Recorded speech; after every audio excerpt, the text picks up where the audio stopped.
नमस्कार दोस्तों, आप सभी का स्वागत है। दोस्तों, हमारा टारगेट है एसएससी सीजीएल का एग्जाम और इससे रिलेटेड हम आपको 16 वीडियो प्रोवाइड करा चुके हैं। अगर आपने नहीं देखा है तो प्लीज़ आप प्लेलिस्ट को विजिट करके वहां से देख लें।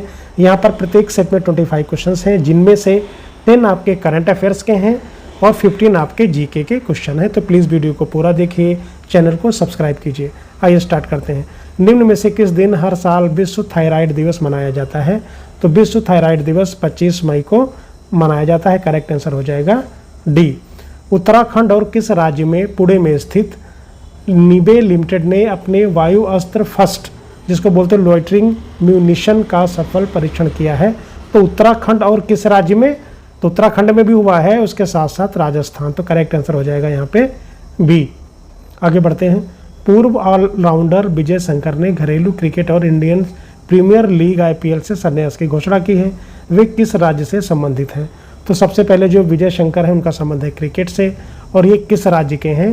तो ये हैं तमिलनाडु के। करेक्ट आंसर हो जाएगा ए। इन्होंने अभी हाल ही में संन्यास ले लिया है। निम्न में से किसी वरिष्ठ नागरिकों की सहायता के लिए जीवन ऐप लॉन्च किया गया है? तो किस निम्न में से किसने लॉन्च किया है? तो डी वीरेंद्र कुमार ने लॉन्च किया है आपका ऐप। करेक्ट आंसर हो जाएगा डी वीरेंद्र कुमार ने वरिष्ठ नागरिकों की सहायता के लिए जीवन ऐप लॉन्च किया है। तो इंपॉर्टेंट क्वेश्चन है, नोट डाउन करके रखिए। निम्न में से किसे 2025 के लिए संयुक्त राष्ट्र military gender advocate of the year पुरस्कार दिया गया है? तो 5 का आंसर हो जाएगा अभिलाषा बाराक को दिया गया है। करेक्ट आंसर हो जाएगा सी। इसका नाम क्या है? संयुक्त राष्ट्र military gender advocate of the year. तो 5 का आंसर हो जाएगा सी, अभिलाषा बाराक। निम्न में से किस वन्य जीव अभ्यारण्य में हरियाणा का पहला नक्षत्र वाटिका विकसित किया है? तो कहाँ पे अभ्यारण्य में हरियाणा का पहला नक्षत्र वाटिका विकसित किया गया है? तो 6 का आंसर आ जाएगा सरस्वती वन्य जीव अभ्यारण्य। तो यहाँ पे आंसर हो जाएगा आपका बी हो जाएगा करेक्ट आंसर। ये वेरी इंपॉर्टेंट क्वेश्चन है, आपको याद रखने हैं।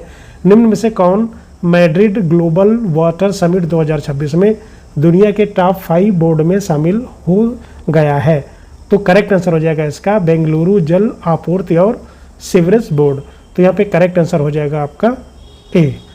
ठीक है, जिसको BWSS भी बोलते हैं, बेंगलुरु जल आपूर्ति और सीवरेज बोर्ड। भारत का तीसरा सबसे बड़ा तेल सप्लायर निम्न में से कौन बन गया है? तो भारत का तीसरा सबसे बड़ा तेल सप्लायर कौन बन गया है? तो बन गया है वेनेजुला।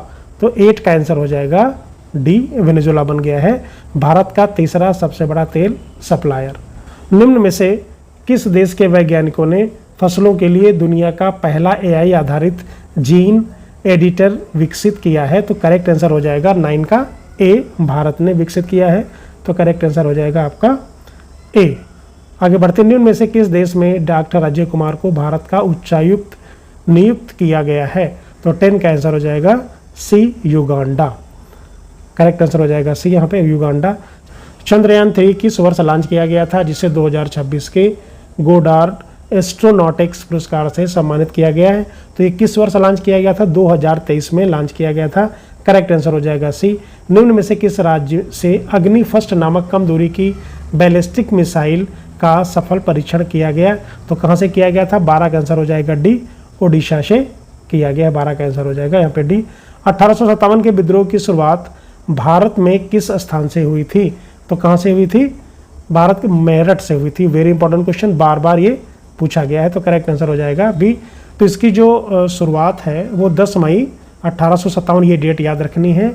मेरठ छावनी के भारतीय सैनिकों द्वारा ब्रिटिश अधिकारियों के खिलाफ एक विद्रोह था। सैनिक यहाँ से सीधे दिल्ली की ओर बढ़े थे इस विद्रोह में, और मुगल बादशाह जफर को भारत का सम्राट घोषित कर दिया गया था। तो 13 का आंसर हो जाएगा बी, 10 मई 1857। भारतीय संविधान में मौलिक अधिकार किस देश के संविधान से लिए गए हैं? तो मौलिक अधिकार लिए गए हैं संयुक्त राष्ट्र अमेरिका से। तो 14 का हो जाएगा बी, USA से लिए गए हैं मौलिक अधिकार। और मौलिक कर्तव्य कहाँ से लिए गए हैं? रूस से लिए गए हैं। तो यहाँ पे करेक्ट आंसर हो जाएगा बी। अगर थोड़ा सा और अगर हम डिटेल देखें तो ये जो मौलिक अधिकार हैं वो संविधान के भाग 3 में हैं, और कहाँ से कहाँ तक हैं? अनुच्छेद 12 से 35 में है। ठीक है, तो ये अमेरिका के बिल ऑफ राइट से प्रेरित है। ये अधिकार देश के नागरिकों को राज्य के खिलाफ बुनियादी स्वतंत्रता और सुरक्षा की गारंटी प्रदान करता है। तो जो इसका आर्टिकल्स है वो 12 से 35 और संविधान में भाग 3 में इसका वर्णन है। दो चीज़ें नोट डाउन करनी है। भारत में सबसे लंबी मुख्य भूमि तटरेखा वाला राज्य कौन सा है? तो सबसे लंबी मुख्य तटरेखा वाला राज्य है गुजरात है।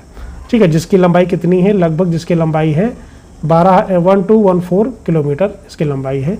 इसकी लंबी तटरेखा के कारण ही गुजरात प्राचीन काल से ही समुद्री व्यापार का एक बहुत बड़ा केंद्र रहा है। तो यहाँ पे भारत की मुख्य भूमि से कुल तटरेखा में सबसे लंबी तटीय सीमा गुजरात राज्य की है ना? ये याद रखना है। तो करेक्ट आंसर हो जाएगा यहाँ पे सी। कोशिका का पावर हाउस किसे कहा जाता है? तो माइटोकॉन्ड्रिया को कहा जाता है। आगे बढ़ते हैं। भारत में वस्तु एवं सेवा कर जिसको जीएसटी बोलते हैं वो कब लागू हुआ था? 1 जुलाई 2017 को लागू किया गया था। इसकी डेट आपको याद रखनी है। करेक्ट आंसर हो जाएगा सी। और इसके लिए कौन सा संविधान संशोधन किया गया था? तो 101वां संविधान संशोधन अधिनियम के तहत एक देश एक कर के मुख्य उद्देश्य के साथ इसको लाया गया था। तो ये भी आपको याद रखना है। डेट तो जनरली याद होती है और आपको कौन सा जो संशोधन हुआ तो भी याद रखना है। सिंधु घाटी सभ्यता का प्रसिद्ध विशाल स्नानागार किस स्थान पर पाया गया था? तो मोहनजोदाड़ो में पाया गया था। करेक्ट आंसर हो जाएगा यहाँ पे सी। विशाल स्नानागार सिंधु घाटी सभ्यता का कहाँ पे था? मोहनजोदाड़ो में था।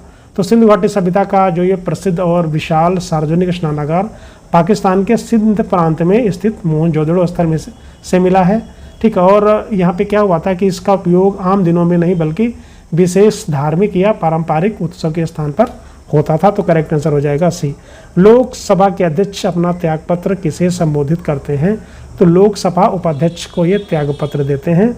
करेक्ट आंसर हो जाएगा यहाँ पे सी।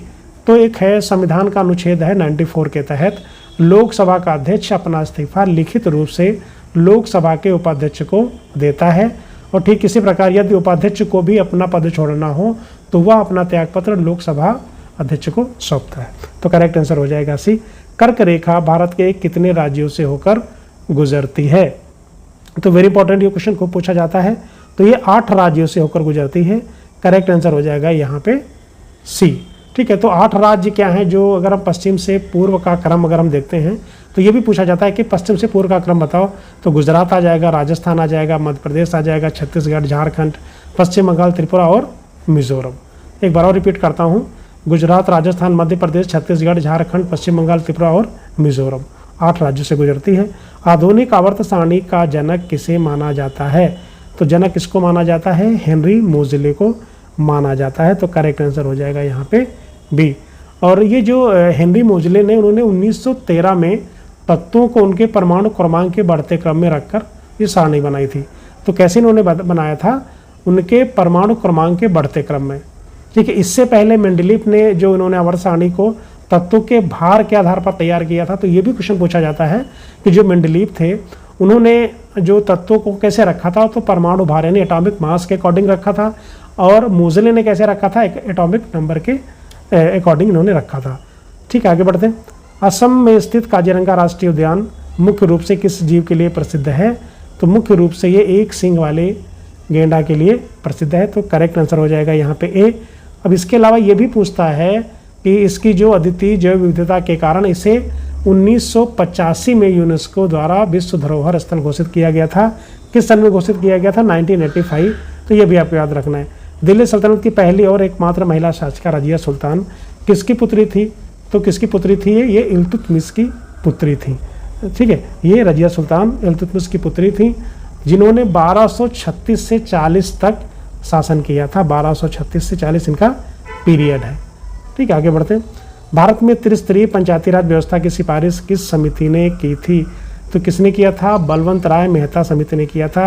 ये मैं कई बार बता चुका हूँ। करेक्ट आंसर हो जाएगा बी। जो समिति थी वो 1957 में गठित हुई थी। तो इस समिति क्या था कि लोकतांत्रिक विकेंद्रीकरण के लिए 3 स्तर मतलब ग्राम पंचायत और पंचायत समिति और जिला परिषद की सिफारिश की थी। इन्हीं की सिफारिश के आधार पर 2 अक्टूबर 1959, अपडेट याद रखिएगा, 2 अक्टूबर 1959 को नागौर से भारत में पंचायती राज की शुरुआत हुई थी। विज्ञान के प्रकाश वर्ष का उपयोग निम्नलिखित में से किसके मापने के लिए किया जाता है? तो ये प्रकाश वर्ष किसका मात्रक है? ये दूरी का मात्रक है, यानी खगोलीय दूरी का मात्रक है। यहाँ पे करेक्ट आंसर हो जाएगा सी। तो दोस्तों अगर वीडियो अच्छा लगा प्लीज़ लाइक शेयर और सब्सक्राइब जरूर करें। Thank you very much.